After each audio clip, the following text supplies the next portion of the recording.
Ahimsa Paramo Dharma, that's what you're talking about. Yeah, people are talking about this, especially Mahatma Gandhi, he believed in Ahimsa Paramo Dharma. But you see this statement, Ahimsa Paramo Dharma, from where it comes? It's mentioned in Mahabharat, and it's a statement in Mahabharat. It's not a whole chapter is not dedicated to that. And if you read the context where it is mentioned, it is very easy to understand in that context that it was an advice given to a snake who wanted to protect his life. That's all.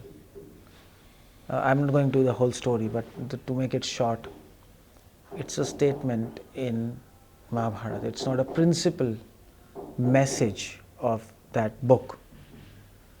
That's one point. Ahimsa Paramo Dharma. But if you read the whole verse, it says non-violence is the greatest religion. But then it also says violence according to scriptures is also allowed. What about that? What about that? You don't kill anybody. Okay, so you don't kill anybody. In fact, King Ashok, he went into a big problem because he became Buddhist. And Buddhists have this philosophy, Ahimsa Paramo Dharma. Then he said, well, I'm a king and I become Buddhist. My whole country becomes Buddhist. But if somebody attacks, what should I do? Ahimsa Paramo Dharma. And it was a big problem, big debate. He called a council and he said, you solve this problem because this is a main tenet of Buddhism. And he said, how to solve this? Because I am a Chakrabarti Sarmat and people they are enemies and they're ready to attack. So then they said, okay, well, if you do violence for self-defense, that's not violence. So the point is, they had to tweak in their basic principle. When it comes to ruling the entire country, when it comes to individual, you can easily say, okay, don't worry. I mean to say, you just, if anybody hits you, just another cheek, this cheek, you can do that.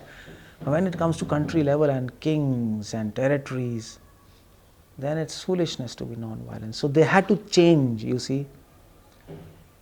So scriptures, Mahabharat, it says Ahimsa Paramo Dharma, but then it says violence according to scriptures is justified.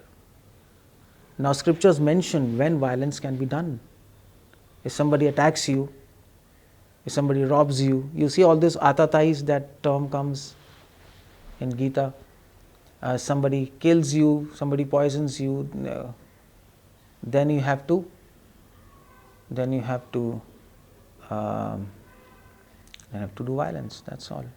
So Ahimsa Paramo Dharma, it's a very relative principle. You see, you have to understand, there are relative principles, there are absolute principles.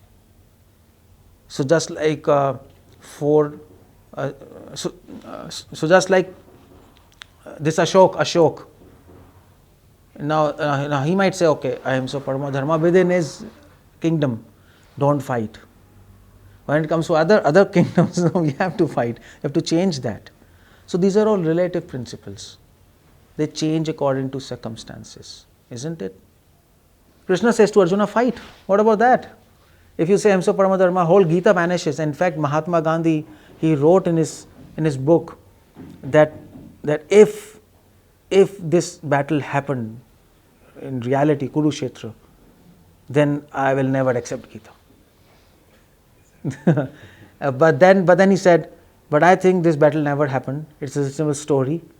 So I accept Gita. It's a good message. Like that.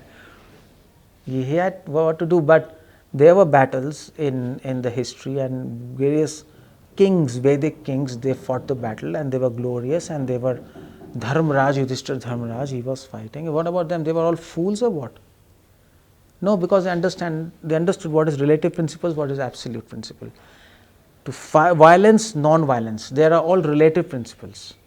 Sometimes you have to follow the policy of non-violence. Between friends, Ahimsa Paramo Dharma, don't fight. But when you have one group and another anti-terrorist group, then the policy comes, Ahimsa Paramo Dharma, attack. Fight. Border, what happens? They give people who fight, against enemy, they give Paramveer Chakra. What about that? He fought for the country, am I right?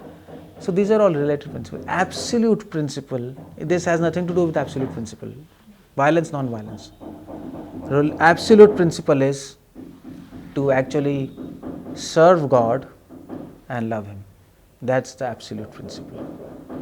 So that we have to understand the holistic picture, otherwise it will not make any sense. Hare Krishna.